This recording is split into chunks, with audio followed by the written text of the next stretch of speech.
We love Huell. You loved Huell and had a lot of years with him. You have some fun stories, though, that I got to bring up there where you had to establish the playing field Right. with Huell. In the very beginning, Huell liked to be out there and entertain. You'd go out to dinner. And so in the beginning, you'd go out to dinner, but that didn't work too well for you. No, it didn't, because Huell would go back to his hotel room, and of course he'd be on the phone, and I'd go and put my gear away and get ready to go out to dinner and eat something we hadn't eaten all day. And I'd be waiting for Huell. Where's Huell? And it's like, so after that first time, I said, Huell, when we get done, you go do your thing, and I have to go do my thing, like getting the gear ready, all that stuff for the next day, and then I'll go have my little quiet dinner, and I was in bed by 9 o'clock. Right, and there you go. And he would be out, you know. He would out, he liked to party. he liked to party. There was a couple of times when the next morning I saw him, and he had entertained himself a little too much, and I said, Huell, let's talk about this. And so we take a break or something. A little green around the gills, was he? Right. But we had that open communications that we could talk to each other, and I could advise him. And if something wasn't working right in the shoot, then I could stop him, and he'd either say, well, it'll be fine, or we'd shoot it from a different angle or something like that.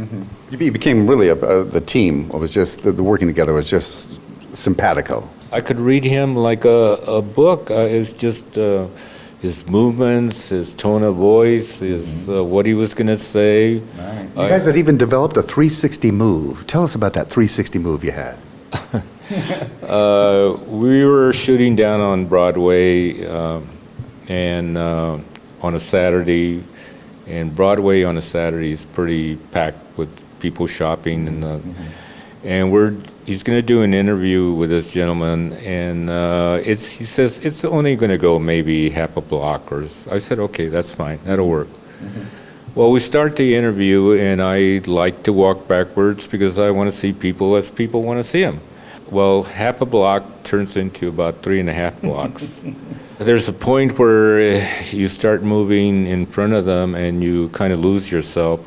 You kind of cross that line, and so I didn't want to stop him, so I continue going around, and then I get behind him, and I'm still moving, and I see, oh, okay, there's a street coming up, there's a bunch of people over there. It was basically trying to save myself from killing myself. A survival move. Survival, really, exactly. And so I had a lot of comments about that. I says, man, you did a 360. I said, I didn't do it to be artistic. I just did it to survive.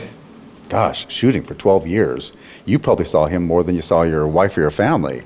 Yes, I did. And I was not only working for Huell, I was working with other producers, and because I speak Spanish, I was going to Mexico, South America, Spain, all these different places, and a lot of traveling. Oh, what a great life. Well, a great life, but sometimes traveling gets a little old. So you retired, eventually. He kept sucking you back in, though. He wouldn't let you go. So you said to him one day, you know what, this is hard.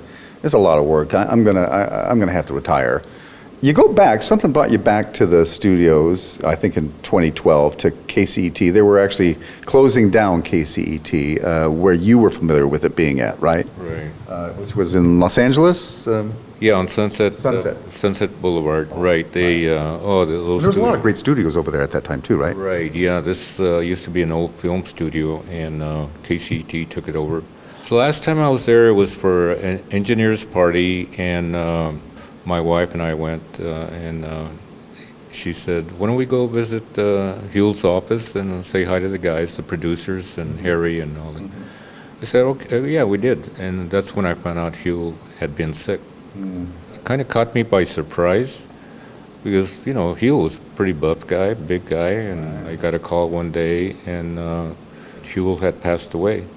So it really shocked me. I was totally surprised, but it was sad to see him go. As far as staying in touch, and we didn't. Yeah, we didn't. He was busy always doing something. And so I was busy myself doing a lot of other stuff and staying busy. So, yeah, we didn't stay in touch until I found out he had passed. It's a shock to everybody. I mean, I think everybody in California, when we heard, it's like, what? How could that be? Very shocking. Well, Louie, should I call you Louie or Louise? We had this whole interview. Do you prefer Louise? Either one. A lot of people know me by Luis, and a lot of people know me by Louie. I thank you so much for giving us this time today on SoCal Safari, and I hope retirement goes for another 40 or 50 years. Well, I don't know about that long. Thank you, Louise. Thank you.